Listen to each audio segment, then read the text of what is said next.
Welcome back, everyone, to Third Street Reactions. I'm Zach. Shane. We're back with Star Wars, the Clone Wars, wherever we are. Hey guys, what's going on? Last episode, dude, you remember what happened? Obi-Wan went undercover. Anakin is he's unawares. Yeah. Presumably Ahsoka is too. The only ones that are really in the know are Mace and Yoda. You're precisely right. And Obi-Wan infiltrating this terrorist network to approach the terrorist leader. I can't remember his name. They come in contact with Cad Bane. Mm-hmm. Cad Bane helps the terrorist guy break out. Yeah. Obi-Wan infiltrates their group. Cad Bane suspects him. Yeah. And gets pissed. Yeah. Cad Bane, I mean, he's one of the... I think everyone agrees Ahsoka ended up being such a cool character. And I know you haven't seen all her stuff yet. Yeah. But, well, she's Rosario Dawson's cool. She's cool, too. She's hot. She's definitely hot. God. But Cad Bane is another one of, like... I think one of the best decisions George made was casting Ian McDiarmid. It's Palpatine. No, yeah. But another one was just creation of Cad Bane. I think he's just a good bounty hunter. I don't think he overshadows any of the OG guys. Ian McDiarmid, Harrison Ford. Yeah. The dude that Frank Oz.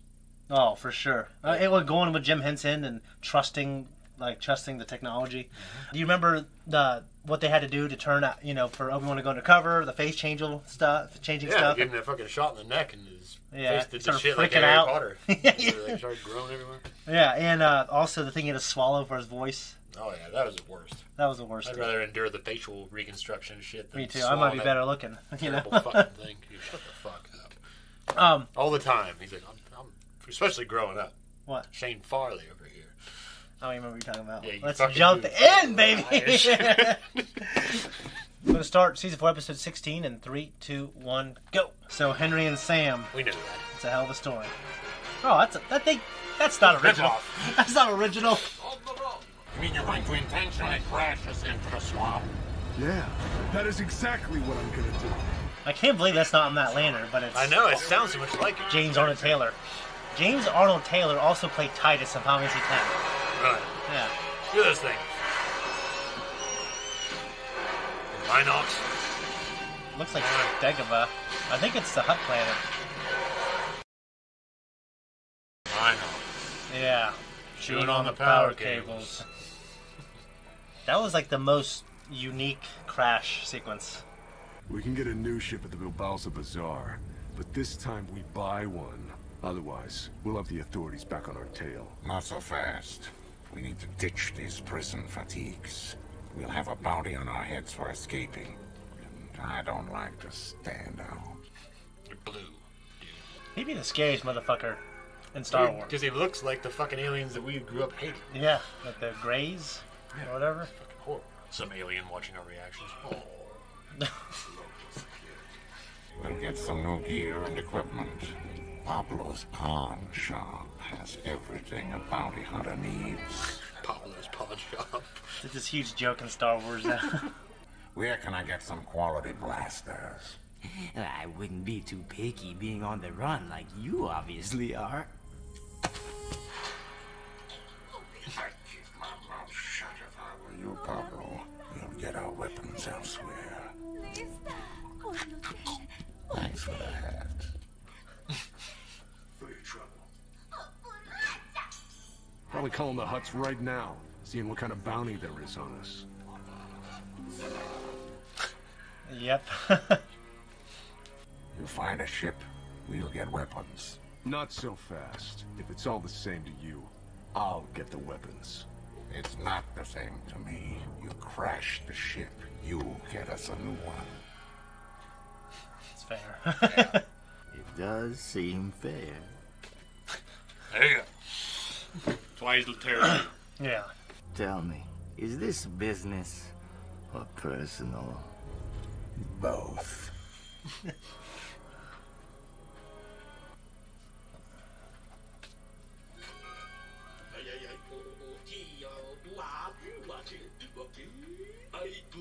Alright, Dad. It's a deal. Good timing. As soon as you pay for the ship, we can get moving. With pleasure. Hey, where's my weapon? Won't need it. You're not coming. Says who? All I know is I'm not going anywhere without my reward. I'm sorry, this is between you two. What's it gonna be, Bane?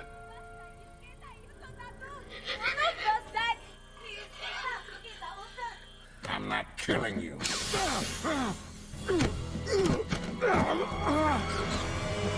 Fucking Gamorreans. Look at it. Yeah.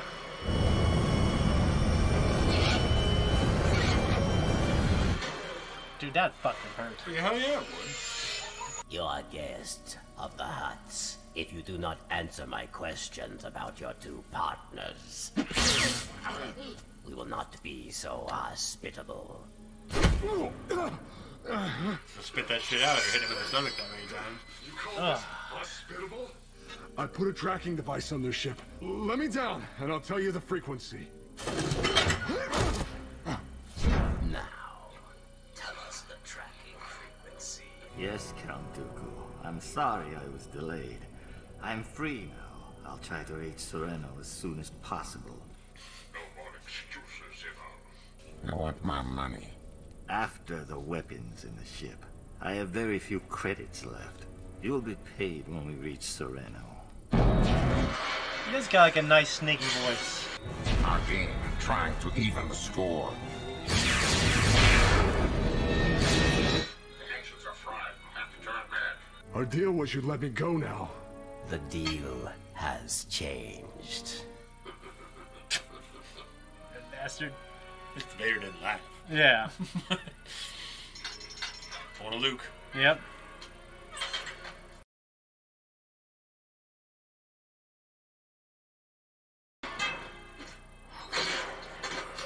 It's pretty cool. Yeah. It's a design of Boba Fett's old helmet. Oh yeah, before they weathered it and painted it. Well, before they changed the design entirely. Oh, okay. It looks kind of McCory looking. That's McCory's design. Okay. Really heavy on the OT species and stuff in this episode. It's pretty cool. This is Ben. I apologize for being out of communication, but the situation was rather tenuous. I kind of missed that. I forgot about that. It now appears things may be on track soon. There can be no more complications. So no matter what reports you hear, do not contact me or send help. Oh, and one more thing. I shall need enough credits to buy a new ship. Mace is in charge of the Jedi purse. I wonder if the taxes go to them. I think they do, actually. If they're free to move, they could lead us back to Evol's operation. You look troubled, Anakin. How can they expect me to just sit here and do nothing with Obi-Wan's murder on the loose? It is possible that they do not trust you to control your feelings.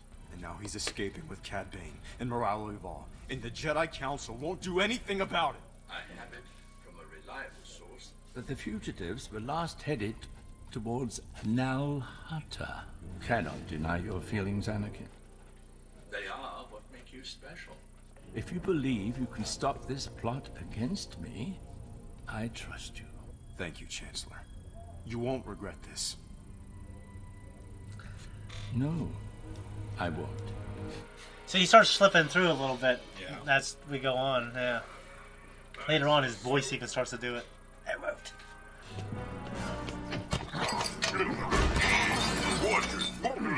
Kill me, and you won't get off now, Hana. Moralo Eval is running out of time and patience. Look, I've got a ship. You've got the Hutts on your tail, so you make me a partner in everything. The way I see it, we're even now. Now that we're all friends, get me off this festering stinkhole. What makes you think Obi-Wan's murder is on Nal Hutta?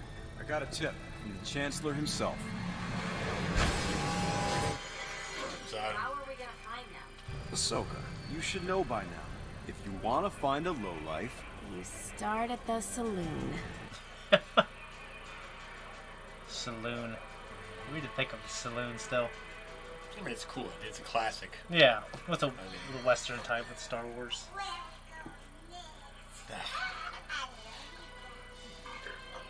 They're looking at each other. The fugitives are already gone. all three of them were here. Two came in and met the third. When did they leave?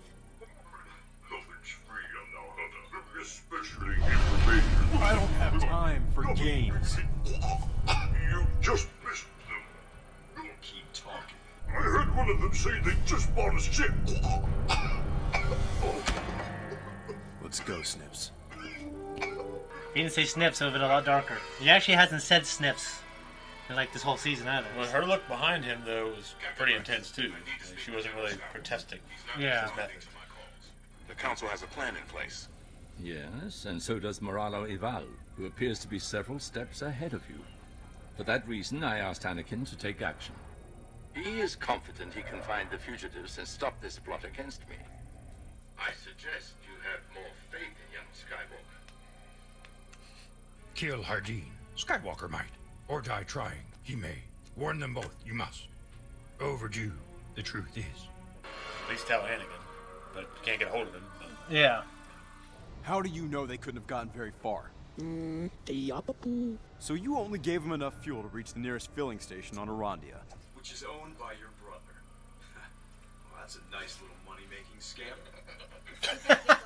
Arandia is pretty deserted. What's that alien called again? I don't remember. I was calling him Butthead. We're being swindled. Who sells a ship with only enough fuel to get to this lousy rock? The way I see it, you keep paying off everybody but me. Yeah, why is that?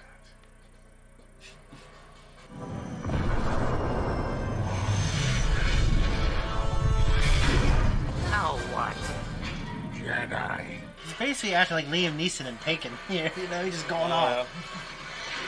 I have a special set of skills.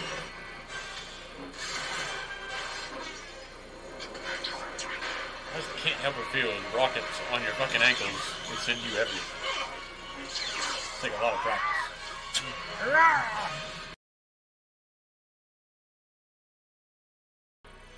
Yeah, I definitely would, yeah. Just maybe kicking your fucking ass.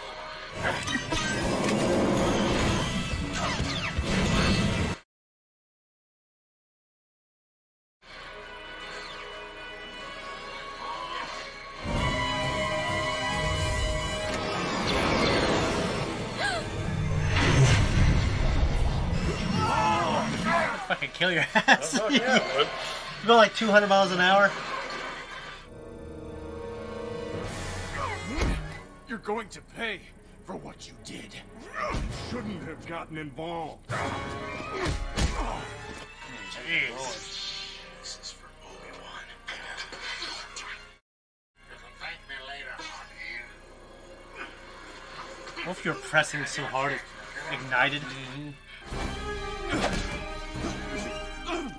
Anakin, don't follow me.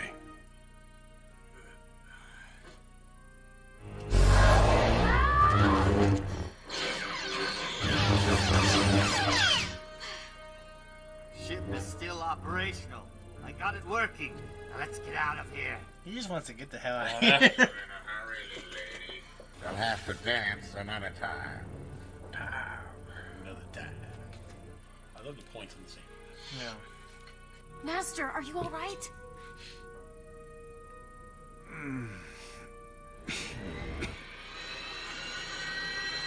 What is it? What's wrong? That's why I felt a connection. Obi-Wan is still alive. I don't understand. I don't either. But we're gonna get to the bottom of this. Believe me. Full length, see back to YouTube channel. The right amount. The action scenes were good. Yeah, I thought the action scenes were pretty good too, and just, and you know, since the first season, one of the things I like the most about it, especially with obviously the sword play, is just being able to see the moves. It's not just like cartoon characters doing all these spins. I think Cad Bane really elevated the episode too, though. Oh, he's just great. I love the story, and I love his ending. Yeah. I'm sad he has an ending, but you know that's years from now. His species, they live. No, actually, they don't live as long as humans, but humans live longer in this universe. So by the time of the Book of Boba Fett, he's actually very old. So a lot of people are saying that's why he lost. You know what I mean? But going out to Boba Fett, that's a pretty good way to go out, though. Yeah. You know, I mean, Boba Fett's definitely the GOAT here. What do you think of Nal Hutta and just seeing all the old OT races and stuff like that? I think it worked well. Yeah. It didn't look sparse by any means. Yeah. And, you know, the pawn shop and shit like that. I mean, everything worked. And there's a saloon, and yeah, I thought that was pretty cool too. Morala Oval, he's a cool character. And the idea that Obi-Wan used Ben as his code name, that was pretty cool. I'm pretty sure Nal Hutta, this is the first time it actually came into official G canon. It's called George canon. It was in the EU. So there's actually I think Nal Hutta isn't the planet that they're from. I think it's another planet. They just came there and took that planet. It's one of their planets, one of their first few planets. Okay. Yeah, but we are deep in Hutt space. Didn't you say that? Didn't you tell me that the Hutts are one of the first ones to have spacefaring technology? Or yeah, I think I saw that somewhere. Yeah, which is interesting because, and depending how much I believe about evolution, but you would think that just they're not equipped to do anything past the primordial slug stage. You know what I mean? Yeah, I know.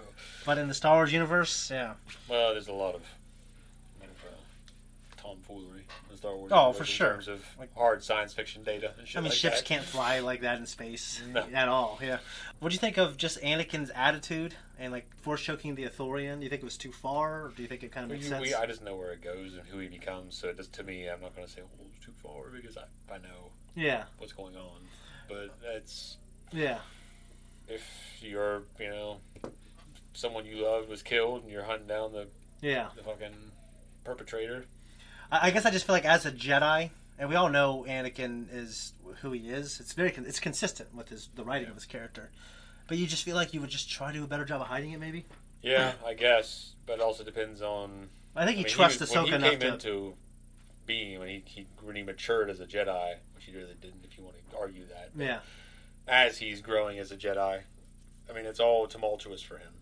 Yeah. It's not a solid footing like Obi-Wan had. No, you're correct. Qui-Gon, for instance, even though we know his instructor wasn't exactly solid, but he was solid enough. Mm-hmm. Well, for one, he instructed one of the greatest Jedi to have ever lived. Yeah, and he almost... So, I mean, he should have had a seat on the council. Yeah. Yeah. So they loved him so much, like, I didn't know this. It might be newer, but, like, when he left the Jedi Order, he came and visited and stuff like that, and they let him have access to the archives, and that's when he did the whole switcheroo. What switcheroo? Like... Because it showed some of that in those other episodes. Oh, yeah, you're right. Yeah, you're right. But I think at that point, he was actually not a Jedi. No, he was still a Jedi. Okay, I'm mixing my old EU canon. In the old EU, like, he left, and they allowed him to come to and fro to the temple. As kind of like, it's a Dooku. He's one of us. Yeah. But, yeah, you're right. They retconned it. They retconned it, or at least it was right before he left. Yeah. So and ultimately, I like his story much better now, personally. No, yeah, it works well. As Palpatine has many pies baking in the oven. Yeah. And part of that flaw because Maul was still alive when he was corrupting Dooku. Yeah, you're right. He was, wasn't he? It just worked out for him. It's more of a human story for him. Like, it makes sense that, like everything he was telling Obi-Wan in episode 2, like, he felt that way. And, like, I like the idea of, I know it's weird, but the way Yaddle goes out, I think it's just a really cool story for a character I didn't care too much about. No, it works well with Bryce Dallas Howard. Yeah. In there, that hottie. God, she's just good-looking woman with a fat ass. She is a fine woman. She's a beautiful... She's a beautiful woman and a scholar. No, she has a fine ass. She does, and yeah. She has a nice set of tits. So, there's nothing to argue with. No, I'm not arguing. She's a good weight. She is. Yeah. Very comely woman. And she's directed. She also directs The Mandalorian. And she directed a couple episodes of Jurassic World. The Book of Boba Fett. Yeah. Which isn't as good as Jurassic Park, but no, I'll take it. Yeah, whatever. I'll take her in that. I'll take especially. her. Especially. Well, Jurassic World Dominion worked well Dominion because of the cast. Yeah. I love the cast. Yeah. Well, they brought her back for a grand finale, and it worked very well. Yeah. Very well. But it worked well. Yeah, it was a good send-off. I'm going to say very well, because very well is number one. Yeah. Yeah, the first one's the best, and to me, it's second is a tie between the second and the fifth. The fifth one, Fallen World, where they were in the mansion, it was more like a scary dinosaur. I didn't like that one. I didn't like where it was going. I did like how Wu at the end of it all, though, was like this tired, broken down man. I like that. I think I like because they were really heavy on the practical effects, and it was just dinosaurs chasing children. I mean, the overarching story with it makes sense. It just I'm not particularly interested, I guess, in just the idea of all these competing companies, and it does make sense. It works well in the background. Yeah. But when you have it all there, and they're at this fucking weird get together. Yeah. Well, it's like the story. You can't stop it. Like if you logically follow it to conclusion, that's what would happen. Well, yeah, it's just like the outbreak is always the manner in which they present the story. Yeah. It's like Walking Dead. Like the outbreak is like way more. Yeah. is there, and in number 2, it's there, but you don't see a lot of the corporate meetings and a lot of that crazy shit. I definitely like 2. Just that asshole nephew of Hammond's running around. How'd he die in the book? I don't know. In the first one, Hammond dies by the baby T-Rex killing him. Okay. And because he's pissed off, and he's like, Muldoon was a drunk, and this other guy, there's all this other crap. He's like, I'll just do it better next time, and then he trips and falls down this hill and goes in the paddock, and the fucking T-Rex baby kills him. In his second book? I think he retconned it. So it made it so he lived? Yeah. Okay. Yeah. Because Muldoon lived in the book. Oh, they should have kept that. I know. But Roland Timbo was awesome. He is, and that actor is cool. Yeah. But just Bob Peck as Muldoon, he was great when I was growing up. Well, as I got older, about him, I realized how cool he was. It was one of those instances where I would say being older benefited how I viewed the story. You know? Well, I knew it then that he was cool. You knew it at 10 years old, 9 years old. He was he's always been my favorite character in that movie. I think you're right, because we played the figures. I remember that. Yeah, always been my favorite character. Grant he's awesome, but Malcolm became, to me, one of the fucking coolest characters. Yeah. Well, Malcolm's good. Yeah. I mean, I think especially in the second one. They changed him so much from the first to the second. Yeah, they really did. And they humanize him a lot more. He's just this annoying asshole in the first one. That He's works well for the dorky. Story. He works well for the story. The second one, he's got a cool haircut. He's like a badass. I know, he's like awesome. Yeah. All of a sudden, he's just elevated. Yeah. Nick Van Owen fucked up the second one, though. Guy should have just left those bullets in that fucking gun. They could have killed the T-Rex. Oh, I know. None of that shit would have happened. Yeah, you're right. But it's all Nick Van Owen's fault. Vince Vaughn. Yeah. I remember when we were playing Jurassic Park, you told me I could be Nick Van Owen. This motherfucker, you're just a cameraman. He's not, though. Because you saw the movie before me. Yeah, he's an environmental... Just like you made me be a Hut when we played Star Wars when we were younger. No, you are that. Anyways, dude, I'm excited for where the story's going. Actually, I like this episode. I forgot how much I like the Obi-Wan Anakin stuff, and just Cad Bane, he's just so cool. But I think you're just going to be, I don't say shocked. I don't think a show can shock you. I think you're going to be surprised in a good way where the story goes. Because it's just one of those things, you can never guess it. If I gave you 20 guesses, you couldn't guess where it goes. Because it's just, I think it's unique even for Star Wars. Okay. Yeah, I can't wait to get there, but we're out of here. Guys, thank you so much for watching our reaction. If you like us and you want to support us, well, you can. Just say hi in the comments. You can also just like this video, subscribe to the channel. Check us out on Patreon. You can see the full-length uncut reactions in the next 2 weeks on there now. Goodbye.